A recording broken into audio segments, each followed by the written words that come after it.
Demo Shelf at Howling Wolf Games. I'm Brad. And I'm Mike. And today we got two games with Japanese themes, Takenoko and Tokaido.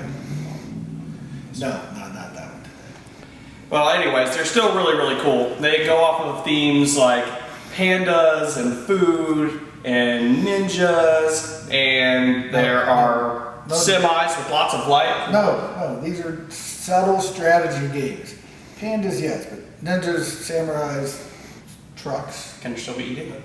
There is eating and pooping. Oh. So this is Tokaido. This is a peaceful competitive game where you are a traveler on the East Sea Road of Japan.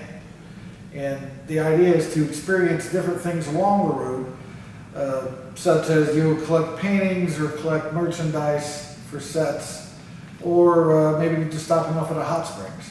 Yeah, I like the mechanic of the painting. The paintings are what really stuck with me, because it's not like to me, it's not like you're going to these places and getting sections of this painting. You're going and you're taking in the sight of what you see. Right. And in the very end, when you have that collected painting, that's kind of what you have seen through the road.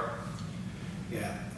As in most games, it's all about collecting points, and there's a lot of ways to get points.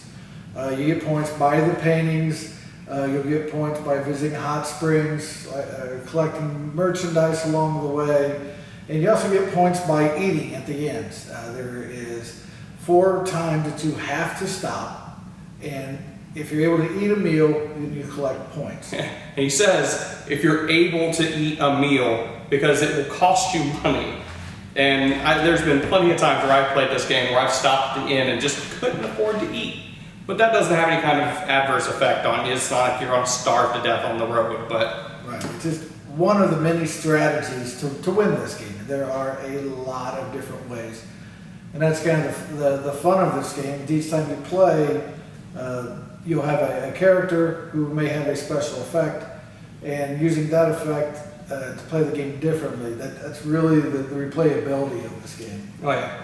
And then going into the keeping with the food thing, surprise, that goes well with the whole last player first mechanic, because if you get to the end first, you got your choice of food, and it can be cheaper, more expensive. I think they're all the same victory points, right? But they can be cheaper. And if you're the first one there, you get your choice of cheap food first. But then you'll be the last person to go once everybody's there. Right. So, as this game is just really heavy on strategy, even though it doesn't look it when you first play. It's a very beautiful game. It is. Oh yeah, the board is beautiful. All the cards are well done. What did you call it again? Deceptively strategic. And competitively. It's peacefully competitive. Peacefully competitive. That's very true. I have caught myself reaching a very zen mindset playing this game. I lost numerous times, and I don't even care. Yeah, it's a fun game to play with your friends, and it's one of my favorites. Definitely.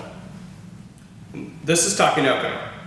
This is a deceptively cute strategy game, kind of like how Happy Pigs is deceptively cute, but this is more strategy than it would be a economics game. I guess the best description I've ever had for this game is SimCity. If you ever played SimCity, you buy your plots, which would be these. When you don't buy them, you can draw them. As the plots grow, you have to irrigate them to build your cities, your bamboo. And once in a while, you may get a natural disaster that comes through and knocks down some of your buildings. Yeah, that's a really good analogy. This, as Brad said, this game is deceptively cute and a deep strategy game. You have 3 different ways you can score. By the height of your bamboo, by the formation of your plots, and by the contents of the panda's stomach. So on your turn, you have a couple different actions you can take, and one of them is moving the gardener. And wherever the gardener lands, he'll grow the bamboo one section. And in contrast to that, the panda, when it moves, it will eat one section of bamboo. And you have a little section on your player board, which represents the panda's stomach. And when you've got the appropriate contents, you basically poop out and score a number of points. Again, just like the other game, it's a beautiful game.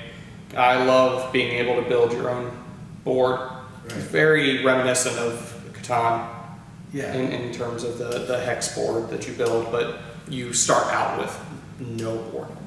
I love the story behind the whole thing. It even comes with a little comic book that shows you what the story is behind it, which is basically you have your emperor right here, and he has this garden of beautiful bamboo, and he has a gardener taking care of it, but then he was gifted a panda bear, and he wants both the panda and the garden to coexist peacefully, which, as we all know, pandas eat bamboo, and that's not going to happen.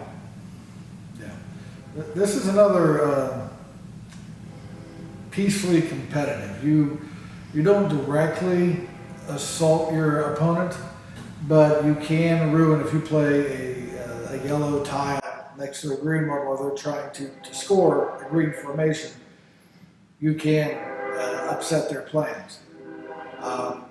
Every game I've played is close. The first person to get 7 scorecards will get the Emperor card and start the beginning of the end of the game, which is one more turn. So it's always been close every time I've played. Every time I've played it as well. It's also really, really good for family and kids. I've played with 6-year-olds, 8-year-olds, up to adults. So yeah, the game is very cute, but also kids can pick up on it. Maybe not the little ones, but when you get into that little bit older, probably 4th or 5th grade, they can understand it. It is a basic concept game. Yeah. So, that's Takenoko. Well, that's our thoughts about Tokaido and Takenoko. I hope you enjoyed. We enjoyed those games. Be sure to like and subscribe and comment on the channel to let us know what you want us to review next, because frankly, I'm running out of ideas. It's only episode 3. Oh. 2. Well, I'll rely on you for that. Oh, Okay.